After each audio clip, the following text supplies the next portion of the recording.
Good everyone, my name is Graphics.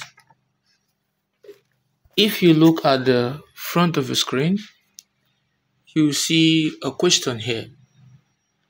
And the question says, find the probability that in tossing a fair coin 3 times, there will appear Roman figure 1, 3 heads, Roman figure 2, 2 tails and 1 head, Roman figure 3, at least 1 head, Roman figure 4, not more than 1 tail.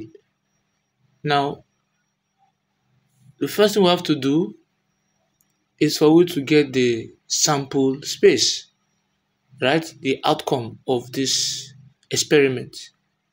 Now, to enhance our understanding, I'll be drawing a tree. Since it says a coin, we're tossing the coin here. So we're going to draw out this tree. So imagine we have a single coin. When we throw it the first time, the outcome we can get is either a head or a tail. So I'm writing my H to represent head and T to represent tail. Now, if we now toss this coin again, right? We'll now take 2 coins and we'll toss them simultaneously.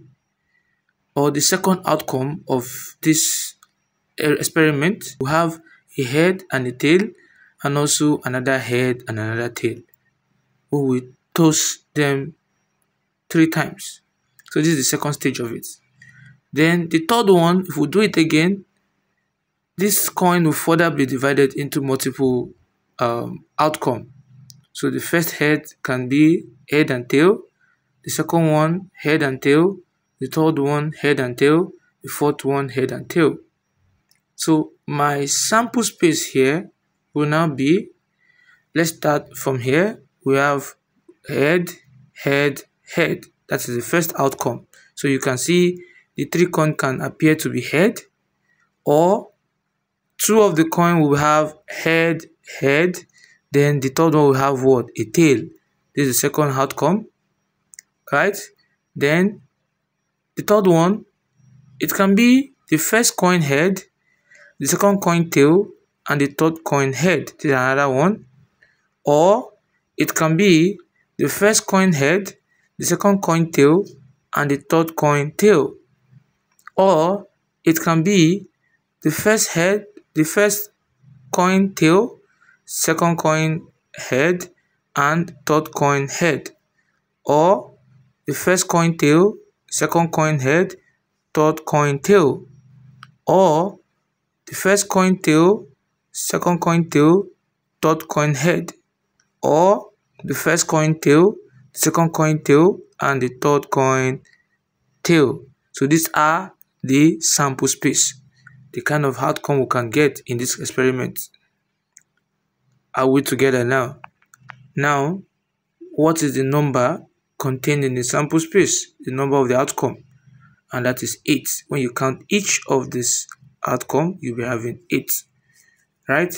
And another way you can do that in getting this outcome is by saying 2 raised power n, where n is the number of what? Number of true. Let's put it that way. Now we'll move forward. Now the first thing that we're told here is that 3 heads will appear. So for 3 heads to appear, what you just say is, let E1, E sub 1 be the event that what? 3 head appears. So if you look at the sample space here, how many times will you see 3 head at just a go? We only have just 1, and this is it here. The rest are mixed, right? So we'll call it, we'll just write it, E1, E sub 1 to be head, head, head. Now, what is the number of this particular event? It is just 1. You only have just 1 of the outcome here, which is head, head, head. So the probability that the head, 3 head will appear will be probability of E sub 1 equals to the number of the event, which is E sub 1. When I mean E sub 1, I'm talking about that 3 head will appear all over the number of the sample space. That is the experiment. and that will be what? 1 all over what? 8, right? So this is what we have for the first one. Then the second one, we're told that we find probability that what? 2 tail and 1 head will appear. So you represent it and you say, let E sub 2 be the event that 2 tail and 1 head will appear. So if you look at E2 here, the event here will now be, if you check our sample space, discover that it says 2 tail and 1 head. So if you look at this one, we have 1 head, 2 tail, this pass. Then the next one we have 1 head, 2 tail also, right? And the next one also we have what? 1 head, 2 tail. So this is what we have here. And the number of this experiment here, this event here, will be 3. If you look at it, 1, 2, 3. So the probability that 2 head and a tail, 2 tail and a head will show up is the number of the event all over the number of the sample space, and that will be what? 3 all over 8. That is for number 2. So for number 3, it says the event that at least 1 head is going to show. Now this gets people so much confused. When my highest point is 8, right, and my target is what? Is 5. So if I say at least 5, it means from 8 to 5. If I say at least 4, it means from the highest to that particular point 4. So if I have a total outcome of 10 and I'm telling you at least 2, it means from 10 straight down to 2. Anything that has 1 is off the grid. Are we together? So here it says that at least a head. I know the maximum head that we will have is what? Is 3. Right? So anyone that have 3 head is a pass. Anyone that has 2 head is a pass. Right? And anyone that have 1 head is also a pass. So the only time you cannot select any outcome here is when there's no head at all.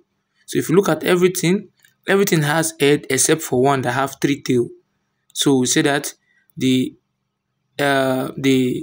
event here, E sub 3, will be HHH, HHT, HTH, HTT, THH, THT, TTH, right? So these are what we have. And the number of the event E sub 3 will now be equals to what? 7, right? Because we're representing our E sub 3 as the event that 1 head will show. At least 1 head. Now the probability of the event that 1 head will show will now be the number of the event that 1 head will show all over the number of sample space, and that will give us what? 7 over 8. Are we together? So that is for that. Now the last but not the least, it says you now say that we were looking for the event that what? Not more than 1 tail will appear. So you say that let E4 be the event that not more than 1 tail will appear. So if you look at it very well, when you say not more, they're telling you at most 1. That is the next statement. Now, at most 1, not more than 1, means that anything that is more than 1 is not to be selected. But anything that is below 1 or 1 is to be selected. So let's see, the event E sub 4 will now be HHH. There's at least 1, there's no tail here, right?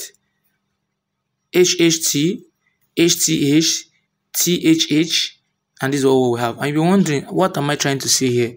It means that even though when there's no tail, it will be selected. Because it said, when they say at most, it means from the lowest to that point.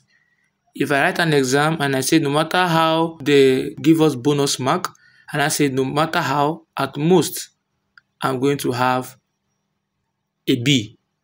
So it means that I can have F9, I can have D, I can have C, I can have D, right? But I cannot get more than what? More than that B. So anything above the B is off it, but I can have an F9. That's what they mean by at most. So you take from 0 from when there is no head, right, to when you have just one. When there's no tail to when you have just one tail. Is that taken? So if you look at E4 now, number of E4 will now be what? 4 that we have here. So the probability of the event will now give us the number that at most one head will show, number of at most one tail will show all over the number of what? Sample space. And that will be what? 4/8. And we're having what? The 1 all over what? 1/2. So this is what we're having. So if you found this video helpful, please don't forget to like the video, subscribe to the channel, and also share the video. Thanks for watching.